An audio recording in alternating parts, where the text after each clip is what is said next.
SIFTER.com.au.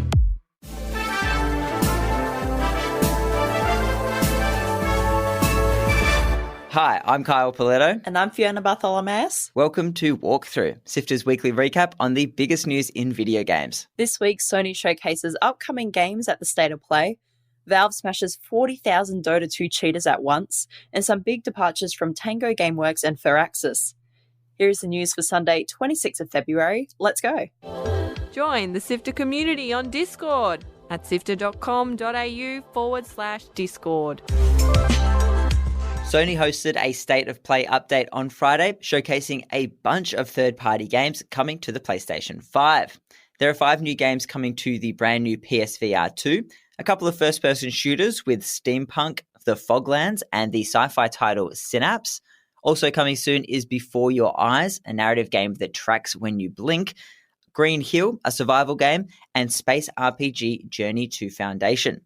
Chia is a shape-shifting adventure game set and inspired by New Caledonia, made by a team that lives there, and it's arriving on the 31st of March on PlayStation and PC.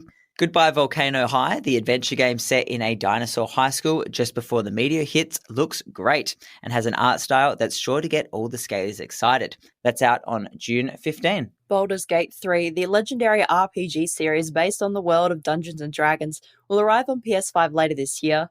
You can roll for initiative on August 31. Street Fighter 6 is out on June 11, and we got a look at the characters Zangief, Lily, and a new athleisure look for fan favourite Cammy. Batman Arkham series makers Rocksteady gave us a 15-minute look into the Rogues Gallery looter-shooter Suicide Squad Kill the Justice League, which is sadly the last time we'll hear Batman voice actor Kevin Conroy, who passed away last year. What are you excited to check out on PlayStation, Kyle? Well, I was really excited for Suicide Squad, but after seeing the new gameplay, I don't think I'll be going in. What's the point of a playable Captain Boomerang or King Shark if they all just use guns? Seems really odd to me. It wasn't the only showcase this week. IGN FanFest revealed some cool new details about a few games we've been expecting. The biggest news was Diablo 4. It will be going into beta on the 17th of March for people who pre-order, and everyone else from the 24th of March until the 26th. You can pick up the full game on the 6th of June. There's a Souls-like Pinocchio game coming out in August called Lies of P, and it looks very Bloodborne if we're honest. And then there is tabletop RPG inspired For the King 2, which features 4-player co-op with a really cool cartoony style. Australian-made Jump Light Odyssey, the anime-inspired colony sim and roguelite, is coming to early access very soon by Melbourne's League of Geeks, who also showed off some gameplay from their hell-themed political simulator, Solium Infernum. Gianni had a chance to speak with Kelsey Gamble from the team this week on our interview podcast Lightmap, so keep an eye out for that. We got the first look at Telltale Games' The Expanse, based on the beloved sci-fi book series and TV show, and it's got some 3D adventure-based gameplay, as well as that choice-based storytelling we all love. And who could forget I Am Jesus Christ, first-person adventure game where you play as the Messiah himself. You can cure the sick and walk on water, but it seems a little bit OP, a bit like turning on God mode. What caught your eye, Fiona? I'm so excited for Jump Light Odyssey. It looks absolutely amazing. It's been a while since I played a colony sim, so I'm so ready to jump back into this one. There's a new update in Slime Rancher 2, but it's a secret, one the devs hope players will discover on their own. The new update, called the Song of Sabres, added a beautiful snow-covered zone called Powderfall Bluffs, and Monomy Park co-founder and Slime Rancher 2 director Nick Popovich said the entire zone is hidden. The company wanted to create an experience and situation where in years to come, someone might have missed this update announcement, pick up the controller and accidentally stumble into Powderfall Bluffs. I think that's such a cool idea, letting players explore to find their secret area and leave something there for future playthroughs. A new roguelite Doom game is coming to mobile. Mighty Doom is an adorable, violent top-down shooter set in an animated Doom universe. It looks like a fun game to play, running and gunning through iconic levels, battling hordes of demons, bosses, and more. Plus, lots of power-ups to unlock and gear and weapons to upgrade. It'll be out on Apple and Android on March 21 and will be free to play. I haven't played much of the Doom series, but this looks like a great game to play while sitting on the bus or train, just to fill in some time. After 23 years working at Firaxis, Jake Solomon has announced his departure from the company.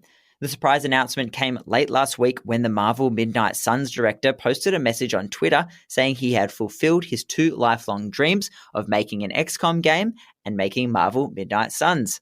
With the positive reviews and attention that Midnight Suns has received, he's definitely ending on a high note. But the game hasn't sold as well as the company expected, despite the critical success.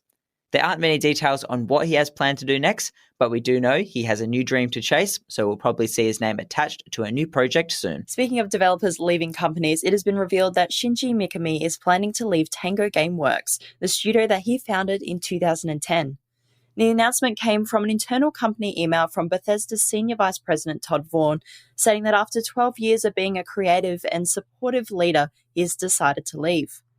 Tango Gameworks is known for many hit series including The Evil Within, Ghostwire Tokyo, and the recent hit Hi-Fi Rush.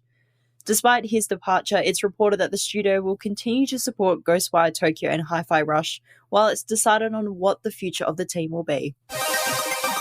Valve says this week they've snared 40,000 cheaters in Dota 2 after a recent patch created a honeypot that only the cheating software could access. Accounts that accessed this secret area exposed themselves and received the hammer of justice. In a statement, Valve said that because of this method, they have extremely high confidence that every ban was well deserved. That's it for news. Here are the games releasing this week. The latest paid expansion for Destiny 2 is out this week. It's titled LIGHTFALL and promises new story missions and enemies, a new neon-lit city location to explore, and that's just to name a few of the things that are coming with this update. So I think it might be time for me to dip back into Destiny. That'll be available on the 28th. Also out on the 28th is Scars Above, the sci-fi action adventure shooter by developers Mad Head Games. Set in a mysterious alien world, players will need to solve environmental puzzles while mowing down terrifying otherworldly monsters. Grab it on PC, Xbox, or PlayStation. After spending 3 years in early access, the highly anticipated indie mech title Phantom Brigade is finally here.